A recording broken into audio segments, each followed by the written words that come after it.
Esto es La Divina Noche de Dante Gebel. Reflexiones casi al terminar el día. Muy buenas noches, querida gente. Feliz 9 de julio para todos. Por si no se dieron cuenta, hoy fue feriado. Cuando uno está en cuarentena, dice que hoy también fue feriado. Y bueno, por ahí fue igual a los otros días, pero hoy se celebra la independencia, la declaración de la independencia allí en la casa de Tucumán que tantas veces hemos dibujado en la escuela primaria.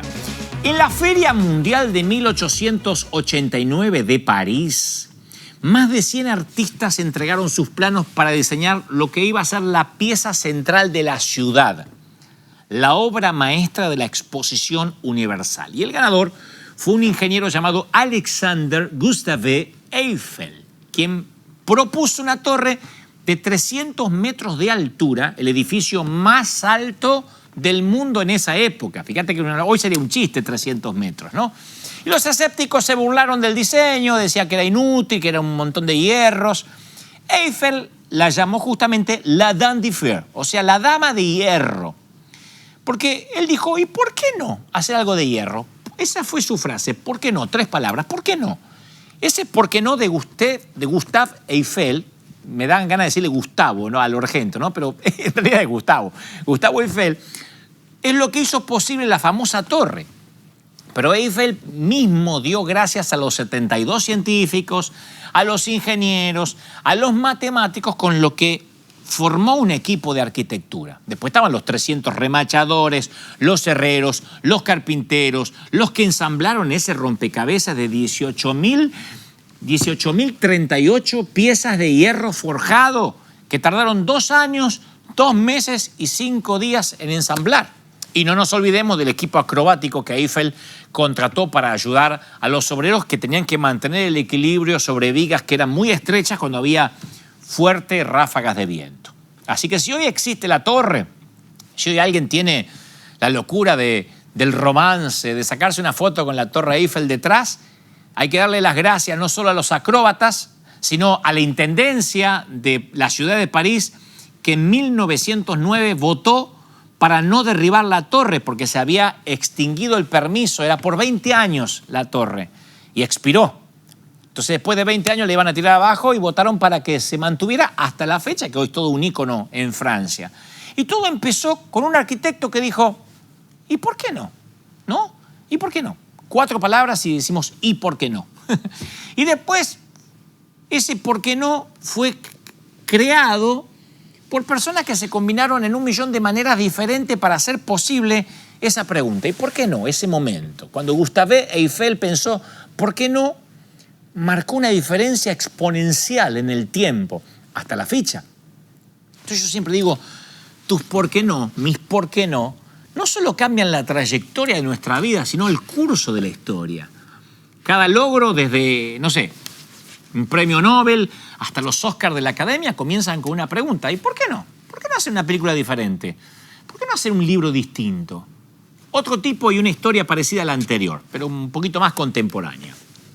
El 15 de agosto de 1987, piensen algunos si habían nacido, qué estaban haciendo en el 87, ¿no? Oswald Schultz se vio frente a la decisión más difícil de su vida. Si comprar o no comprar una cadena de cafeterías con un nombre medio raro que él pensó, ni siquiera se va a hacer viral este nombre, lo voy a tener que cambiar seguramente si lo compro. Starbucks. Sabiendo lo que sabemos ahora, parece obvio que lo tenía que comprar. Pero para Schultz el precio era elevado, $3.8 millones. Era una locura para 1987. Que era un arquitecto que no ejercía, había estudiado arquitectura, pero no ejercía, estaba trabajando en una empresa privada de seguridad, él dijo, no sé si comprar Starbucks o no, pero reflexiona hoy en día sobre ese momento y dice, en ese momento pensé, ¿por qué no?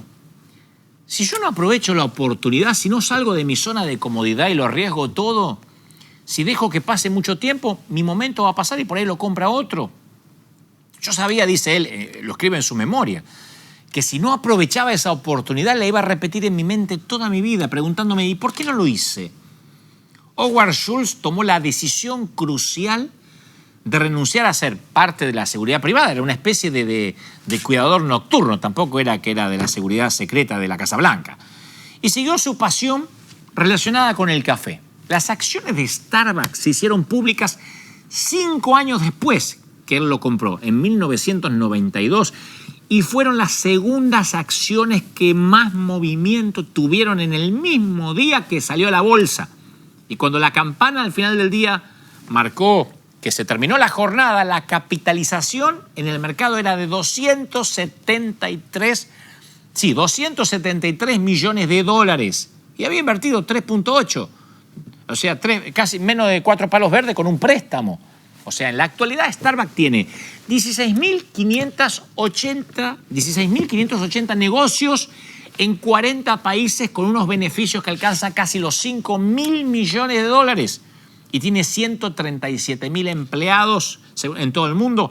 Y según algunos cálculos de los nerds, no los malditos nerds que están antes que yo, de aquí de Borteri, sino otros, Starbucks vendió 3.000 millones de tazas de café en lo que va del año con pandemia y todo. ¿Y cómo comenzó? Con un ¿y por qué no? Entonces yo pienso siempre, al final de nuestra vida, nuestro mayor remordimiento no va a ser por las cosas que hicimos, sino por aquellas que desearíamos haber hecho. Tu mayor remordimiento será por las cosas que no hiciste, pero que tenías que haberte animado a hacer. Las preguntas, ¿y por qué no?, sobre las que nunca actuamos son los que se convierten en remordimientos. Esa predicción está respaldada inclusive por estudios, por científicos. Hay 2 psicólogos sociales que investigaron que el tiempo es un factor clave en todo aquello que lamentamos. A corto plazo siempre tendemos a lamentar las acciones más que las inacciones, a corto plazo. En otras palabras, uno siente un remordimiento por los errores que cometemos, ¿no? Pero a la larga, lamentamos las inacciones más que las acciones que cometemos. ¿Se entiende? ¿Me explico? Eso no significa que no tengamos remordimientos arraigados por cosas que desearíamos no haber dicho, no haber hecho, pero los remordimientos que más duran, aun cuando ya estés en el lecho de muerte, son las oportunidades que dejaste sobre la mesa, las cartas que no usaste. Esos son los ¿por qué no?, que nos persiguen hasta la tumba y hasta la eternidad. Vos fijate que todas las religiones están basadas en los pecados de comisión.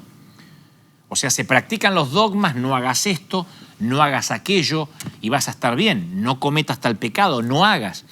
El problema con eso es lo siguiente. Podés no estar haciendo nada incorrecto y aún así no hacer nada correcto. O sea que la rectitud es más que no hacer nada incorrecto, es hacer algo que esté bien, hacer algo correcto. No es resistir solo la tentación, es perseguir las oportunidades.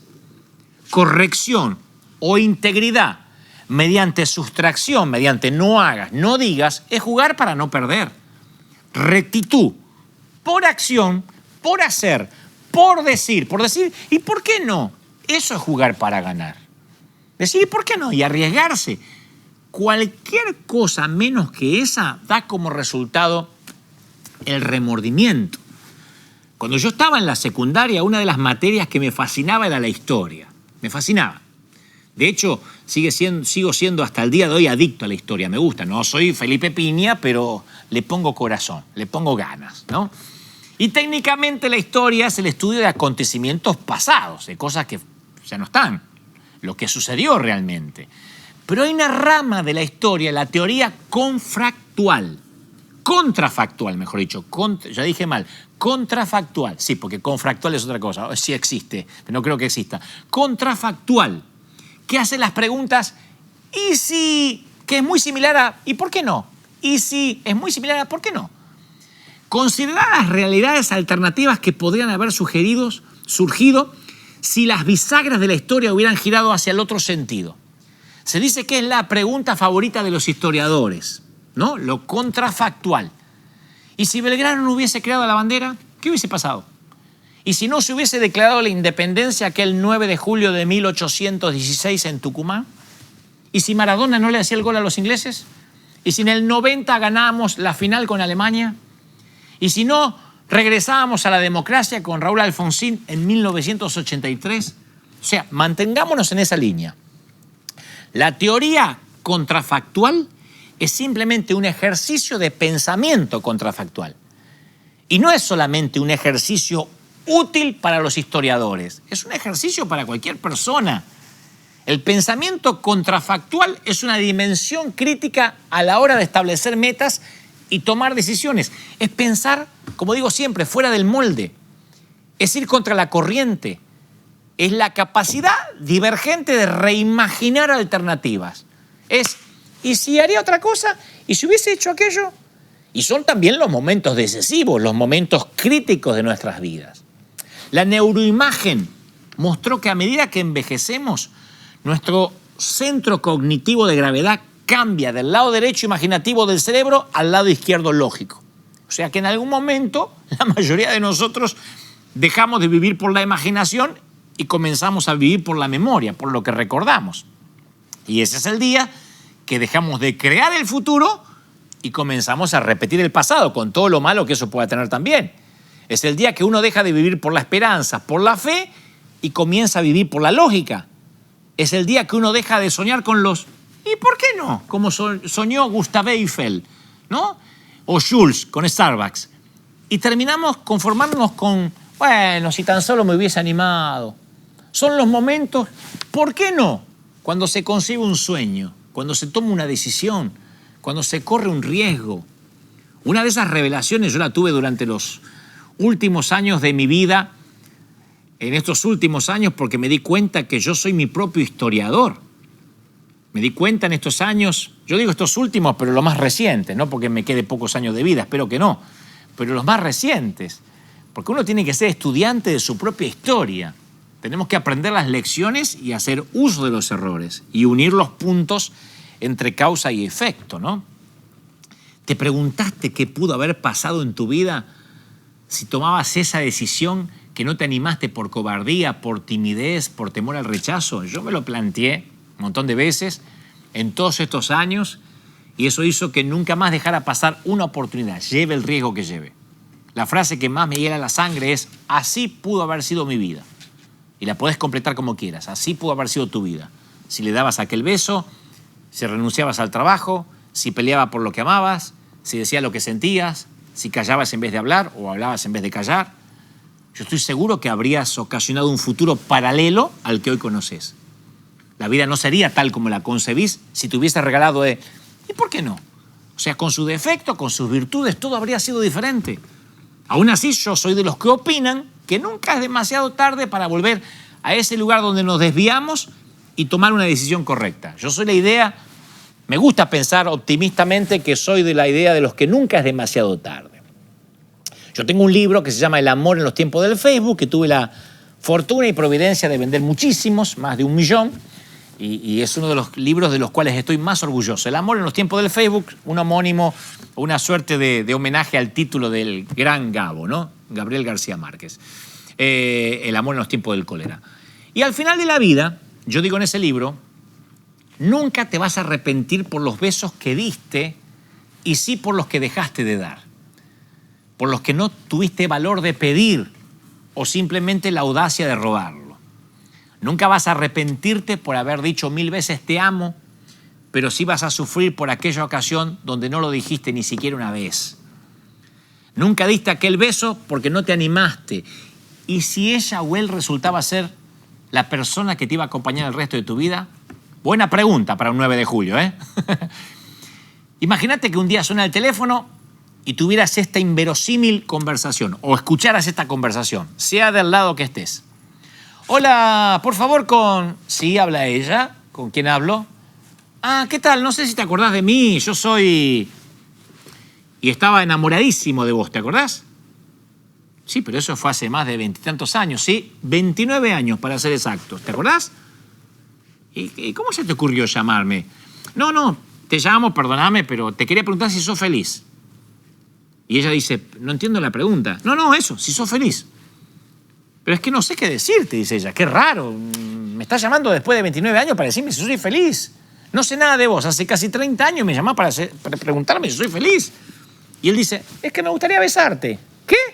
Sí, me gustaría darte aquel beso que no me animé hace casi 30 años. ¿Vos creés que todavía es posible? Te va a decir que no, si estás del otro lado. O va a preguntar si estás loco, borracho, drogado, o posiblemente corta el teléfono. Porque es demasiado tarde y él no le puede explicar que hace casi 30 años la ama y nunca la pudo olvidar. ¿Cómo decirle que aquel beso que nunca le dio le hizo falta durante toda la vida? Ese beso que nunca di es el que más extraño, escribí yo en el libro. Y él piensa eso. Ese beso que no di es el que más me hizo falta mientras cuelga el teléfono. La historia yo sé que parece sacada de una película cursi, pero de solo pensarlo uno siente pena por ese hombre que nunca se animó. Porque posiblemente es demasiado tarde y a menos que ella esté tan loca como él, las posibilidades de retomar aquel beso inconcluso es una en un millón, porque ella tiene la vida armada y él posiblemente también.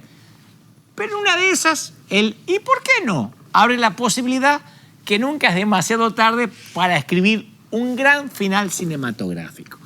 Y en este 9 de julio, sin intentar ser patriota o histórico, yo quería ponerme a reflexionar un poquitito en eso y por qué no. ¿Qué hubiese pasado?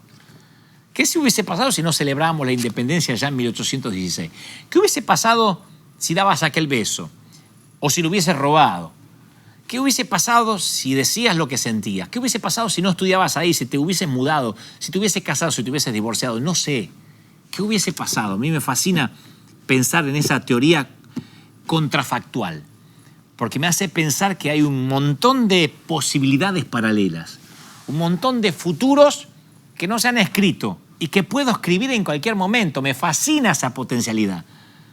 Me fascina saber que yo podría escribir finales alternativos, como esos libros que había cuando yo era pibe, que decía, elige tu final. Me encanta elegir un final alternativo y no pensar que todo es tan lineal. No me gusta la linealidad de la vida. Me gusta que la vida tenga muchas alternativas. Digo, para reflexionar, para pensar, ¿y por qué no?, como dijo Gustave Eiffel. ¿Y por qué no?, como dijo Jules cuando se vio frente a la cadena de la cafetería. Siempre un por qué no nos puede cambiar la vida para siempre. Puede ser por un tema de café, por un tema de una gran torre en París o por un simple beso que te puede cambiar la vida. Que tengas una divina noche y nosotros nos encontramos mañana aquí para terminar la semana. Chao. Esto fue La Divina Noche de Dante Gebel. Y mañana será otro día.